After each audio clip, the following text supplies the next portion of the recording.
इस वक्त भारतीय जरीदा द हिंदू ने भी जंग के खात्मे के लिए वज़ीर आज़म और फील्ड मार्शल की अनथक और मुखलिसाना कोशिशों को उजागर किया और उनकी तारीफ़ की है। इसी पर बात करने के लिए तज्ज़ियाकार डॉक्टर मरीम फ़ातिमा हमारे साथ मौजूद हैं और सीनियर सहाफ़ी नदीम मलिक साहब ने भी हमें ज्वाइन किया है। सबसे पहले डॉक्टर मरीम फ़ातिमा की जानिब बढ़ेंगे। मरीम फ़ातिमा साहिबा, कहिएगा कि पाकिस्तानी सिफारती कोशिशों पर आप क्या कॉमेंट करना चाहेंगी?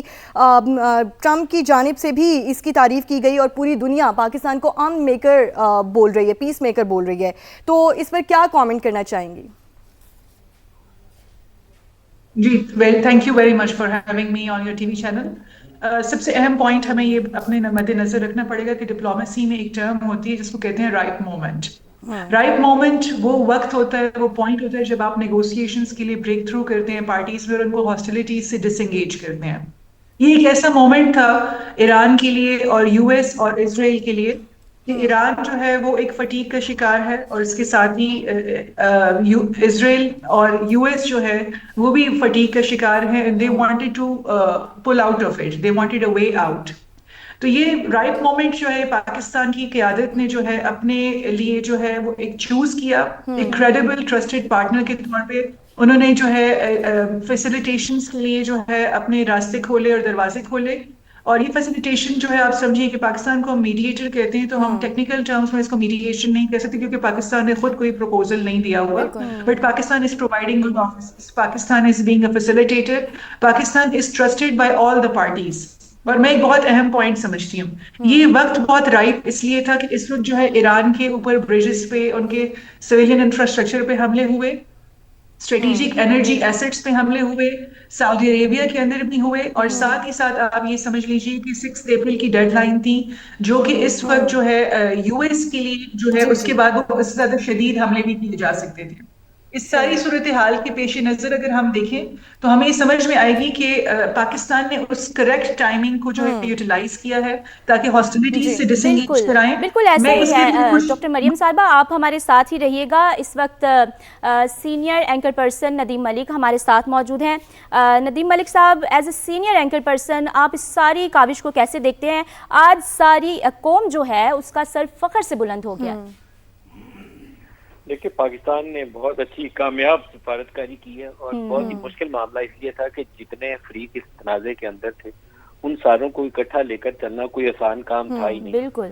इस खिते के अंदर आप आ जाएं तो ईरान और सऊदी अरब के जो बामी ताल्लुकात हैं उनमें कोई बहुत ज्यादा गर्मजोशी नहीं है। पाकिस्तान ने कोशिश की कि वो किसी हद तक उनमें ठहराव आ जाए, लेकिन जब जवाबी कार्रवाई करता था ईरान और एक जाके मिसाइल गिरता था सऊदी अरब के किसी इलाके में तो वहां से रद्द-ए-अमल आता था। और पाकिस्तान और सऊदी अरब के दरमियान में एक म्यूचुअल डिफेंस एग्रीमेंट भी एग्जिस्ट करता है। उसकी बिना के ऊपर भी हमारे ऊपर दबाव आता था कि हम सऊदी अरब के साथ खड़े हैं और पाकिस्तान ने एक वाज़ेह पोजीशन ली भी कि जब भी सऊदी अरब को जरूरत पड़ेगी तो हमारा, क्योंकि डिफेंस अलायंस भी है, जज्बाती और मजहबी एक वाबस्तगी भी है मक्का और मदीना के साथ, तो हरमैन शरीफैन की हिफाजत के लिए तो वैसे ही पाकिस्तान हमेशा से एक पोजीशन रही है कि जब भी जरूरत होगी तो हम तैयार हैं। तो अब तो हम एक फॉर्मल एग्रीमेंट में भी है। तो सऊदीज को भी ये समझाना था कि आप बहुत ज्यादा गुस्सा नहीं करें, रद्द-ए-अमल ना दें। साथ जो दूसरे अरब ममालिक हैं उनसे भी पाकिस्तान, गल्फ कंट्रीज हैं, उनसे भी पाकिस्तान के अच्छे ताल्लुकात हैं। कतर के ऊपर हमला होता है तो कतर को भी समझाना है कि गैस फील्ड पे हमला हुआ है तो जवाबी कार्रवाई ना करो। यूएई की बहुत सारी साइट्स हिट हुई, कुवैत हिट हुआ, बहरीन की उनका बहुत बड़ा फिफ्थ वो उनका न्यूक्लियर 5वां बहरी बेड़ा है उसकी वो बेस है इस इलाके में। तो इन ममालिक को भी साथ साथ रोके रखना है, ईरान को भी कहना कि रुक जाओ, अमेरिका को समझाना और अमेरिका को ये भी कायल करना कि वो आगे इसराइल को समझाए कि जिन लोगों से पाकिस्तान इस वक्त इंटरेक्ट कर रहा है वो 3 लोग थे बुनियादी तौर पर, जो उनके सदर हैं ईरान के, उनके जो पार्लिमान के स्पीकर हैं और इसी तरीके से जो उनके वजीर खारजा है। तो उनके बहुत सारी उनकी लीडरशिप थी, वो पहले हमलों के अंदर वो उनकी शहादत हो चुकी थी। लेकिन इन तीनों को उस हिट लिस्ट से भी निकलवाने में पाकिस्तान ने रोल अदा किया। फिर साथ जो IRGC है उसका एक बहुत बड़ा इशू ये था कि जो ईरान के अंदर मौजूद क़यादत है, सिविलियन लीडरशिप है, वो IRGC के ऊपर पूरा उनका कंट्रोल मुकम्मल तौर पर नहीं है। उन्होंने एक डिसेंट्रलाइज मैकेनिज्म बनाया हुआ था, तो जवाबी कार्रवाई जब होती थी तो बाद में वहां से ये जवाब आता था कि ये किसी कमांडर ने की है, हमारा उसके ऊपर पूरा कंट्रोल नहीं था। इसी तरीके से आबनाए हुर्मुज के अंदर जो पाकिस्तान ने कुछ जहाज निकलवाए जिनके ऊपर पाकिस्तानी फ्लैग लगा हुआ था, तो वो पहले पॉलिटिकल लीडरशिप से अंडरस्टैंडिंग डेवलप होती है ईरान के साथ कि हाँ भाई ये जहाज आपके निकलवाने, लेकिन वहाँ IRGC के रद्द-ए-अमल मुख्तलिफ आता है, फिर उनको इंगेज करना पड़ता है। तो इसमें पाकिस्तान से सिविल और मिलिट्री लीडरशिप दोनों ने बहुत इफेक्टिवली इंगेज किया। पहले तो लीड रोल के अंदर रहे फील्ड मार्शल नहीं आसिम मुनीर साहब, और साथ उनके जो डिप्टी प्राइम मिनिस्टर थे वो बड़ा सेंट्रल रोल था उनका। जितने वज़राए खारजा थे या उनके वो विटकॉफ के साथ जितनी इंगेजमेंट, उसमें इसहाक डार का भी काफी क्लीदी किरदार है। तो ओवरऑल एक पाकिस्तान के लिए सक्सेस स्टोरी है। दुनिया में पाकिस्तान ने बहुत अच्छा नाम कमाया, दुनिया की ताकत को भी और बड़ी पावर को भी, और जो इलाके के मुख्तलिफ ममालिक हैं उन सारों को इस तनाज़े को आगे बढ़ने से रोकना और आग के फैलाव को रोकना, उसमें पाकिस्तान बहुत एक सेंट्रल रोल प्ले किया। बिल्कुल। नदीम साहब कहिएगा कि ट्रंप पहले भी इस तरह से जंग बंदी का कहकर और फिर जंग शुरू कर देते हैं, बड़े अनप्रिडिक्टेबल से हैं, पूरी दुनिया जानती है। अब भी 2 हफ्ते का जो जंग बंदी का उन्होंने कहा है, और उसके बाद भी कोई एक्सपेक्ट कर रहे हैं कि कोई मिस एडवेंचर वो कर सकते हैं? देखिए कि जो शरारत वाला काम है ना, वो तो करता है इसराइल, नेतन्याहू करता है। वो आपको याद होगा कि आज से कुछ अर्सा पहले कतर के अंदर पीस टॉक्स हो रही थी हिजबुल्लाह के लोगों के साथ, तो उसने फौरी तौर के ऊपर उसको बातचीत के सिलसिले को रोकने के लिए, जिसको खुद अमेरिका ने सपोर्ट करके उस बातचीत के सिलसिले को शुरू करवाया था, तो कतर के अंदर दोहा में ही अटैक करके, जो बुनियादी तौर पर अमेरिका का एक इत्तेहादी मुल्क है, टॉक्स को फैसिलिटेट कर रहा था, तो उसने उस बातचीत के अमल को तबाह कर दिया था।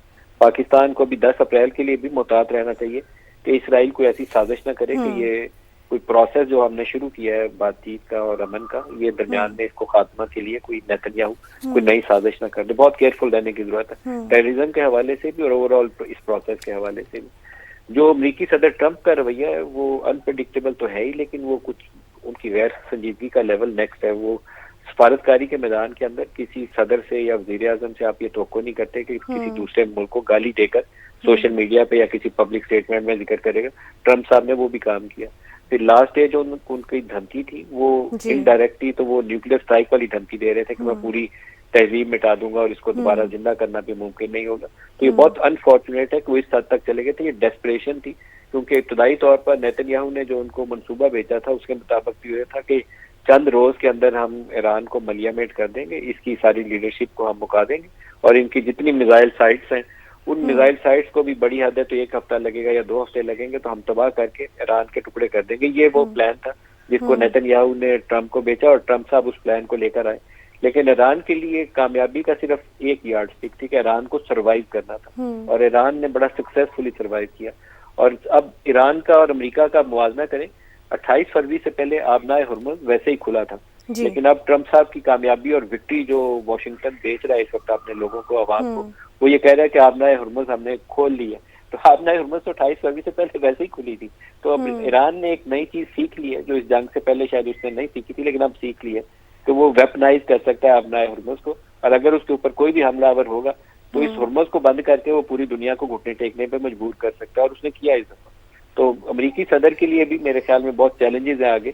वो इस तनाज़े से तो निकल जाएंगे, लेकिन शायद सियासी तौर पर जो उनके मिड टर्म्स आ रहे हैं वो उस मसले से आसानी से निकलना उनके लिए शायद मुमकिन ना हो। जी, मुश्किल हो सकता है अमेरिका के लिए भी। मरियम फातिमा की जानिब बढ़ूंगी। मरियम फातिमा, आप कहिएगा कि इंडिया की बात कर लेते हैं। इंडिया तो कभी पाकिस्तान का खैर ख्वाह रहा नहीं है, हमेशा दुश्मन जो है वो जहर उगलता है, लेकिन वो भी पाकिस्तान की डिप्लोमेसी की काफ़ी तारीफ़ कर रहा है, पूरी दुनिया तारीफ़ कर रही है। बैकडोर चैनल डिप्लोमेसी की तारीफ़ की जा रही है, पाकिस्तान के पीस मेकर कहा जा रहा है पाकिस्तान को। आपको क्या लगता है इंडिया का इस सारे सिचुएशन में क्या किरदार रहा है और आगे क्या किरदार? नदीम मलिक की जानिब बढ़ेंगे। नदीम मलिक, कहिएगा अमेरिका ईरान जंग बंदी आलमी मईशत के लिए बहुत अहम है। ईरान और अमेरिका के दरमियान मुमकिना मुआहदे से मशरक़ वुस्ता और आलमी मईशत पर क्या असरात नजर आ रहे हैं? क्या कमेंट करना चाहेंगे इस पर? देखिए जी, पहले तो जो एनर्जी प्राइसेस हैं उसने पूरे यूरोप की कमर तोड़ दी है। ये जो पिछले 4 हफ्तों में जो कुछ 5 हफ्तों में जो कुछ हुआ है यूरोप के साथ, तो यूरोप अमेरिका के साथ इसीलिए आके खड़ा नहीं हुआ इस तनाज़े के अंदर, जहाँ वो फौरन भागे आते थे, खास तौर पर बरतानिया वाले। वो लगता ये था कि सिर्फ दुम चलना है फॉरेन पॉलिसी का, जहाँ अमेरिका को जरूरत होती है फौरन आ जाते, लेकिन इस तनाज़े में वो अंदर नहीं आए हैं। और जो एनर्जी प्राइसेस की कॉस्ट है पूरे यूरोप के लिए वो अनबेरेबल है, और 5 हफ्तों में तो उन्होंने अभी भुगता है, लेकिन ये अभी जल्दी से पीछे हटने वाला तनाज़ा है नहीं है।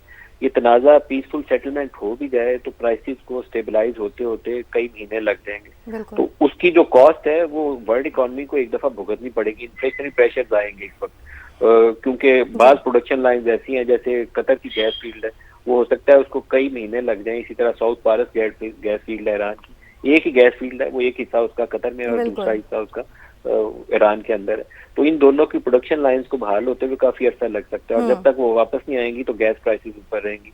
बहुत सारी ऑयल फैसिलिटीज हैं जो डिस्ट्रॉय हुई हैं, जो हिट हुई हैं। कल भी सऊदी अरब के अंदर 2 ऑयल फैसिलिटीज थी, ईरान ने हिट की हैं। उससे पहले इसराइल ने खार लैंड के ऊपर कुछ साइट्स के ऊपर अटैक किया। खार आइलैंड जो है उससे 90% ईरान का तेल एक्सपोर्ट होता है। तो जितना तेल या गैस बैन अल-अक़वामी मार्केट से निकलेगी उसका तो दबाव मौजूद रहेगा, और वो जल्दी से खत्म करना उसको आसान नहीं होगा। लेकिन अगर ये तनाज़ा सेटलमेंट की तरफ चला जाता है और एक ऐसा माहदा हो जाता है जिसमें अमेरिका यकीन दहानी कराता है कि वो चंद माह में आके दोबारा मिडिल ईस्ट के ऊपर हमला नहीं करेगा, ईरान के ऊपर दोबारा हमला नहीं करेगा, तो उसका ये हो सकता है कि लॉन्ग टर्म जो इम्पैक्ट है वो पॉजिटिव हो, लेकिन फॉर द टाइम बिंग चंद महीनों के लिए ये दबाव बर्दाश्त करना पड़ेगा दुनिया के तमाम ममालिक को कि वो उनके ऊपर इन्फ्लेशनरी प्रेशर्स रहेंगे और इकोनॉमिक स्लो डाउन की तरफ भी जा सकते हैं मामला। आपका पॉइंट आ गया। सीनियर सहाफ़ी नदीम मलिक साहब हमारे साथ मौजूद थे, बहुत शुक्रिया।